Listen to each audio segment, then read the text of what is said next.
अजून एक सध्या माहोल गणपती उत्सवाचा आहे आणि सगळीकडे मांडव आणि सगळी जोरात तयारी चालू आहे. अगदी. तर आपला हा डेटा अनालिटिक्स विषय जो आहे त्यामध्ये गणपती मंडळाच्या कार्यकर्त्यांनी जर यातले काही छोटे छोटे कोर्सेस केले, म्हणजे जसा छोटा एक्सेल अनालिटिक्स आहे, तर त्याचा गणपती मंडळाला कसा फायदा होऊ शकतो? खूप चांगला प्रश्न आहे आणि खरं तर हा कामाचा प्रश्न नाही आहे असं आपण आता आपल्याला वाटतं. गणपती उत्सव म्हणजे काय, तर सगळ्यांना भेटणं, बाप्पाचा आशीर्वाद घेणं, काहीतरी चांगल्या सक्रिय वातावरणात राहणं. पण हे करत असताना सुद्धा ॲक्च्युली इंडस्ट्रीत घडतात तशाचप्रमाणे अनेक गोष्टी घडत असतात. म्हणजे आपण आपल्या कार्यकर्त्यांची तयार करत असतो, म्हणजे आपली टीमवर्क होत असतं.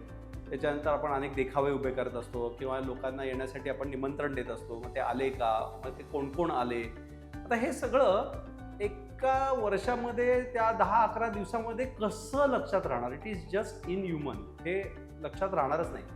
तर ह्या ज्या काही टेक्निक्स आहेत की जे त्याला आपण डॉक्युमेंटेशन म्हणू, पण ते डॉक्युमेंटेशन वहीमध्ये लिहिलं तरी ते वाचणं शक्य नाही.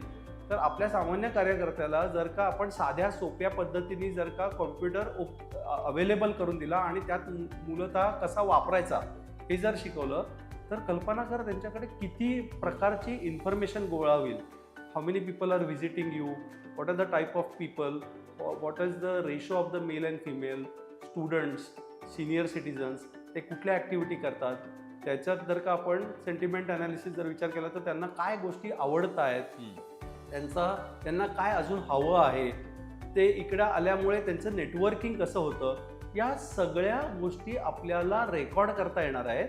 आणि एक समाजात आपण ज्या राहतो त्याच्यासाठी जर का त्याचं विश्लेषण ॲनालिसिस जर आपण केलं, तर उगाचच प्रॉब्लेम आल्यावरती आपण बघतो ना आता की ब्लड डोनेशन कॅम्प्स ठरतात, पण नंतर प्रॉब्लेम येतो तेव्हा काही डेटाच नसतो आपल्याकडे. बरोबर. तर एका गणपती मंडळाने जर का हे आपल्या आजूबाजूच्या समाजाचं रक्षण करण्यासाठी, त्याच्यामध्ये एक चांगली समृद्धी निर्माण करण्यासाठी जर का या छोट्याशा डेटाचा उपयोग केला, तर प्रत्येक गणपती मंडळ खरं तर त्या क्षेत्रामधला एक आधार वाटेल. त्या पद्धतीने त्या टेक्नॉलॉजीचा उपयोग करता येईल. सो नक्की आपल्या सगळ्या कार्यकर्त्यांना हे शिकवायची गरज आहे आणि त्यांनाही काहीतरी नाविन्यपूर्ण यातनं मिळेल असं मला वाटतं.